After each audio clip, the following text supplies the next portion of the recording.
بڑی معذرت کے ساتھ برا مت ماننا، میں عورتوں کو کوسنے نہیں بیٹھا، لیکن اپنی بہنوں سے بہت درد دل کے ساتھ پوچھنا چاہتا ہوں، اے خاتون جنت کی کنیزوں، کیا مردوں نے ہی صرف جنت میں جانا ہے؟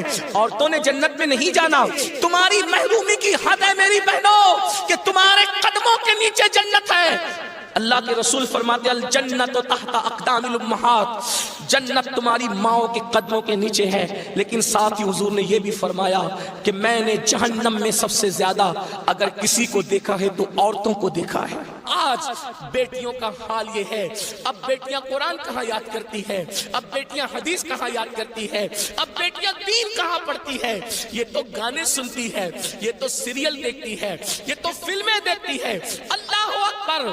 قوم کی جو بیٹی بالغ ہونے سے پہلے سیریلوں میں بھاگنے اور بھگانے کے مناظر دیکھے گی، قوم کی جو بیٹی جوانی کی دہلیز پر قدم رکھ کر فلموں میں زنا کے مناظر دیکھے گی، پھر وہ گندگی نہیں کرے گی تو کیا کرے گی؟ وہ جرائم نہیں کرے گی تو کیا کرے گی؟ اے خاتون جنت کی کنیزوں، جب جب اللہ کے دین کو تم پیٹ کے پیچھے ڈالو گے تمہیں رونے کو مزدور نہیں ملے۔ اور آپ جانتی ہیں یہ سیریل اور گندی فلموں کا نتیجہ ہے کہ بچیاں کسی اور کا ہاتھ پکڑ کر چلی جاتی ہیں، معاشرہ اس کو دھتکار دیتا ہے، پھر وہ ایک دو بچوں کا باپ بن کر کے اس لڑکی کو دھوکہ دے دیتا ہے، پھر جب وہ لوٹ کر آتی ہے تو نہ ماں باپ قبول کرتے، نہ بھائی قبول کرتے، نہ خاندان قبول کرتا ہے، اور وہ ظالم تو دھوکہ دے ہی چکا ہے۔ علم کی بات چل رہی ہے، رسول اللہ کی نواسی، جس طرح سے امام حسن کے کان میں، امام حسین کے کان قرآن اگر کسی نے کیا ہے تو وہ سیدہ زینب پاک کی ذات ہے۔ صرف 7 سال کی عمر میں سیدہ زینب نے حافظ قرآن کیا تھا، آپ قرآن کی حافظہ تھی۔ اللہ اکبر!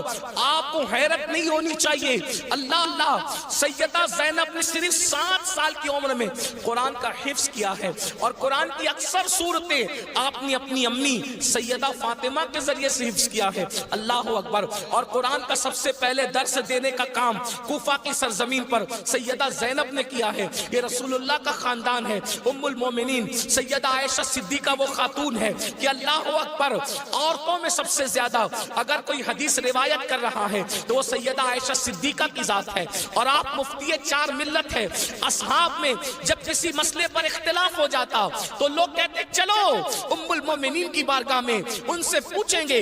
حیرت کی بات ہے، مردوں کا علم اختلاف اگر کسی کا قول فیصل کی حیثیت سے ختم کرتا ہے تو اسے ام المومنین سیدہ عائشہ صدیقہ کے نام سے جانا جاتا ہے۔ یہ علم ہے، یہ عورتوں کے پاس علم ہے۔ اسی طریقے سے اللہ اکبر، امام جعفر صادق کی بہو ہے، امام جعفر صادق کی بہو ہے، یعنی امام حسین کے خاندان کی بہو اور امام حسن کے خاندان کی بیٹی، ان کو دنیا نفیسۃ العلم کہتی ہے، اور ان کو نفیسہ مصری بھی کہا گیا ہے۔ یہ اپنے شوہر کے ساتھ مدینہ منورہ سے ہجرت کر کے مصر آ گئی تھی، اور جب مصر آئی ہے اور امام جعفر صادق کے علم کی خیرات جب بانٹنے کے لیے بیٹھی ہیں تو میری بہنوں آپ کو حیرت ہوگی، حضرت نفیسۃ العلم جسے نفیسہ مصری کہتے ہیں، جب پردے میں بیٹھ کر لوگوں کو قرآن و حدیث کا علم دیتی تو پردے کے پیچھے بیٹھ کر علم حاصل کرنے کے لیے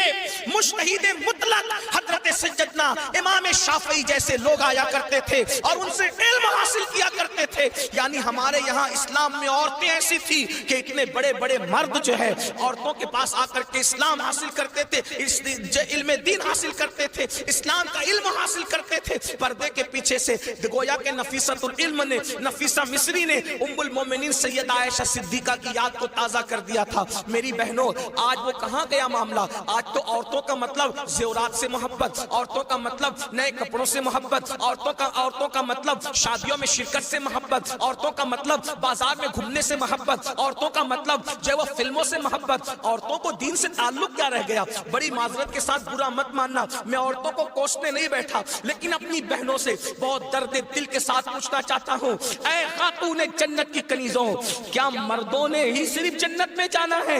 عورتوں نے جنت میں نہیں جانا؟ مجھے بتاؤ کیا کر رہی ہو اپنے دین کے لیے، کیا کر رہی ہو اپنے اسلام کے لیے؟